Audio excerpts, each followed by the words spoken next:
आज हम garage safety की बात करेंगे। There are many hazards in garage.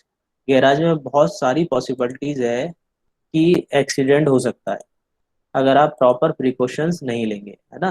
Vehicle आप मूवमेंट कर रहे हैं, बाहर निकाल रहे हैं, अंदर कर रहे हैं, या टेस्टिंग कर रहे हैं, टेस्टिंग के दौरान ले जा रहे हैं, है ना। तो उसमें दिक्कत हो सकती है, तो आपको प्रॉपर एग्जिट एंट्री आपको रखनी है ताकि एक्सीडेंट की पॉसिबिलिटीज कम रहे। इक्विपमेंट मशीनरी जो आप यूज कर रहे हैं वो आपको प्रॉपर रेगुलरली उसका लुब्रिकेशन, उसकी पावर सप्लाई, सारी चीजें देखनी है और इस्तेमाल करने से पहले आपको उसे एक बार चेक करना है सारी चीजें ओके हैं या नहीं। ठीक। मटेरियल हैंडलिंग अगर आप कर रहे हैं तो प्रॉपरली करिए, ऐसा नहीं होना चाहिए स्लीपरी सरफेस हो तो उसमें दिक्कत आए, या स्लिप हो जाए, या एक्सीडेंट की पॉसिबिलिटीज हो जाए।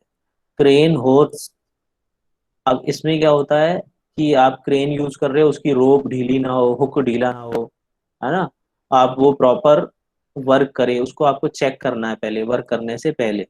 वेल्डिंग, इलेक्ट्रिकल इक्विपमेंट्स, वो सारे आपको देखने हैं, वो डिस्टर्ब तो नहीं है। आप वेल्डिंग करने जा रहे हैं, उसमें पता चला आपके हैंडल में ही झटका लग गया, है ना। आपने हैंडल का इंसुलेशन खराब था, आपने उसे टच किया तो उसमें आपको शॉक लग गया। तो ऐसा नहीं होना चाहिए, आपको इसका विशेष ध्यान रखना है। Handling of combustible inflammable materials, आपको जब आप हैंडल कर रहे हो पेट्रोल डीजल कुछ ऐसे मटेरियल्स को, तो आपको विशेष ध्यान रखना है कोई स्मोक ना कर रहा हो, कोई स्पार्क क्रिएट ना हो। अदरवाइज वहाँ डेंजर हो सकता है, रिस्क हो सकता है, एक्सीडेंट हो सकता है। चलिए, ये लेआउट कंसिडरेशन की बात कर रहा है, जैसा कि अभी हमने बात करी। अगर गाड़ी आप अंदर ला रहे हैं तो प्रॉपर वे होना चाहिए कि गाड़ी कहाँ से अंदर जाएगी, कहाँ से बाहर जाएगी, है ना। तो ये सारी चीजें, आप गाड़ी अगर यहाँ से लेके आ रहा है कस्टमर सर्विस के लिए, तो आपको प्रॉपर यहीं से सारी गाड़ियां एंटर होनी चाहिए। ऐसा नहीं कि कोई यहाँ से आ रहा है क्रॉस, तो यहाँ दिक्कत हो सकती है, एक्सीडेंट की पॉसिबिलिटीज बढ़ सकती है। तो हमें लेआउट गैराज का प्रॉपर रखना है कि कहाँ से गाड़ियाँ आएंगी, कहाँ से मटेरियल आएगा।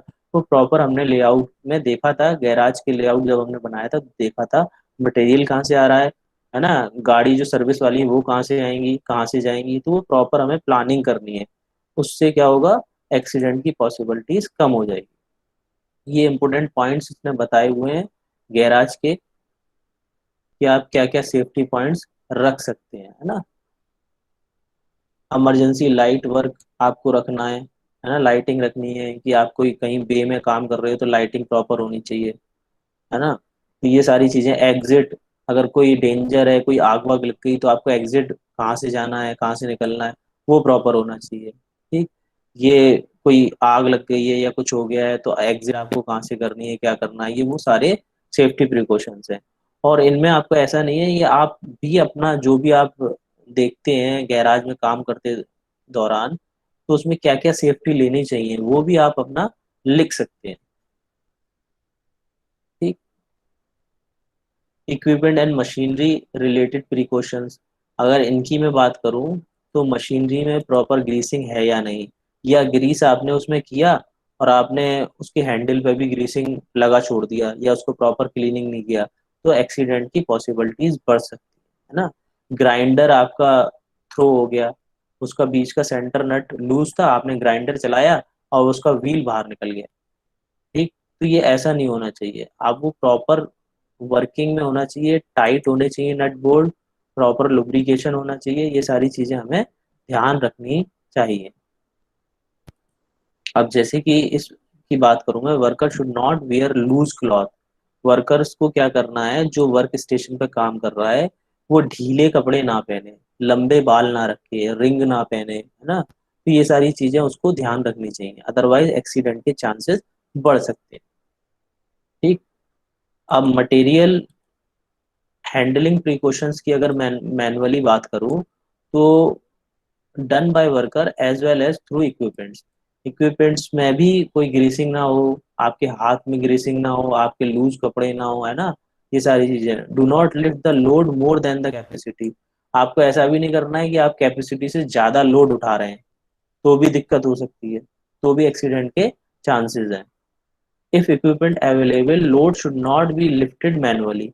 अगर आपकी वर्कशॉप में, गैराज में इक्विपमेंट्स हैं तो आप मैनुअली लिफ्ट लोड को ना करें। लोड को आप मैनुअली लिफ्ट कर रहे हैं, आपके यहाँ इक्विपमेंट्स हैं तो आप उनका यूज करें। ठीक। चलिए, अब जो शॉप फ्लोर है वो इनरेगुलर ना हो, उसका ध्यान रखें, अदरवाइज एक्सीडेंट के चांसेस बढ़ सकते हैं। ये मटेरियल हैंडलिंग प्रिकॉशंस की बात कर रहा है, ये 6 स्टेप इन्होंने बताए हैं। आप इन 6 स्टेप्स को फॉलो करें मटेरियल हैंडलिंग के दौरान। अब ये इक्विपमेंट्स की बात कर रहा है, आप अगर किसी क्रेन से मटेरियल को हैंडल कर रहे हो तो आपको क्या ध्यान रखना है, उसकी रोप प्रॉपर है कि नहीं, कटी फटी तो नहीं है। अगर उसमें चेन है तो चेन कटी फटी तो नहीं है, उसका कोई लिंकेजेस वीक हो, आपने उठाया तो वो दिक्कत हो सकती है, एक्सीडेंट के चांसेस हो सकते हैं। अगर क्रेन में हुक है और आप इस हुक को यूज कर रहे हो तो आपको प्रॉपर ध्यान रखना है कि ये हुक यहाँ से लूज तो नहीं है, या ये हुक में कोई क्रैक तो नहीं है, या ये हुक लोड लेने पर नीचे गिर तो नहीं रहा है। तो आपको इन सारी चीजों का विशेष ध्यान रखना है। ठीक। तो ये मटेरियल हैंडलिंग की बात करी, उसकी ग्रीसिंग का, उसके प्रॉपर पार्ट्स का, जब आप उसे इस्तेमाल में ले रहे हो तो आप पहले एक बार उसे चेक कर लो। देखिए ये कह रहा है hook should be properly place so that they do not slip, है ना। हुक बिल्कुल प्रॉपरली होना चाहिए ताकि वो स्लिप ना हो।